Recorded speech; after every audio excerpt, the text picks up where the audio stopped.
this is Ruth Guggenheim, and welcome back to GPS for the Jewish Soul.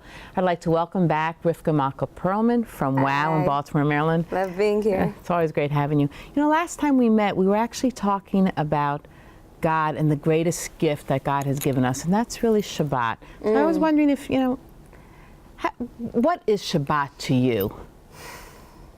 My favorite day of the week. I hear that. Yeah.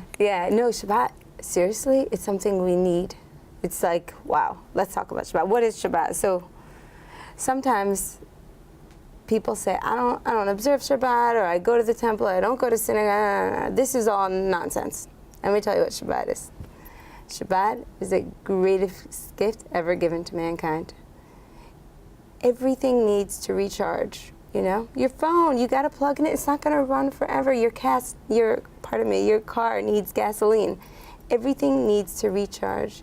We think that we can go. And you know why? Because we think we're in control. If I don't do it, it's not going to get done.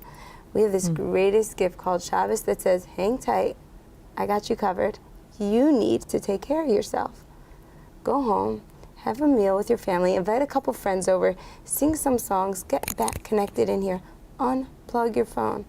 No cell phones at a Shabbos table. Not going to be, right? Not just that. Just like by any special day, prepare for it.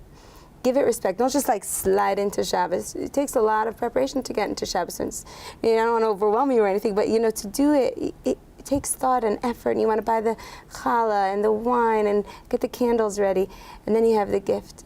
And the gift is peace, connection, friendship, and just a serene feeling that you cannot beat.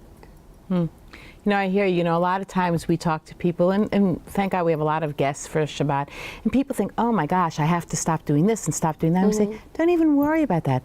This is for us no matter what. And, you know, one of the most beautiful things I love about Shabbat is I personally like to light Shabbat candles at the beginning. And, you know, usually you light 2, and it's symbolic of an ish and isha, man and woman. You know, I don't know if you're familiar with the idea that in the Torah, the Hebrew word is ish is man and isha is woman. And they have the same letters, aleph and shin.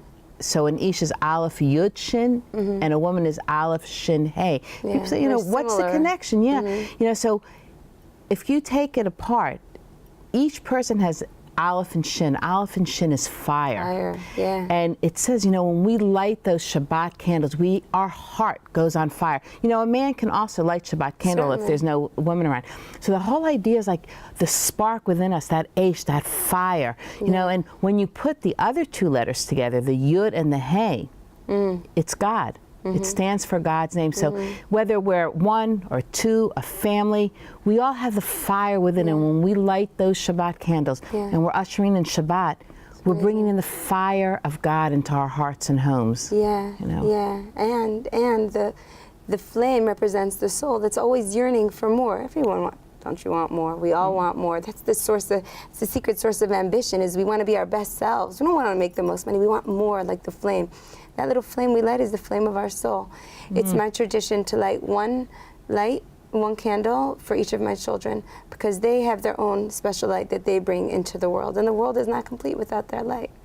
So, you know what my favorite is? What? Go ahead. All right. I love to bake challah. Sometimes people get intimidated until they eat it. They love to eat challah. No, but baking challah is the best. There's so few things that you get to do that are so elevated, but so grungy and so hands-on and so deep, and you're pounding. Could use a mixer, but I love to pound the dough and to put my blessings in there. I try to sing when I make the dough, and I don't know, the challah in it, it's got magic. You got to try it on show. Well, you know, you're reminding me.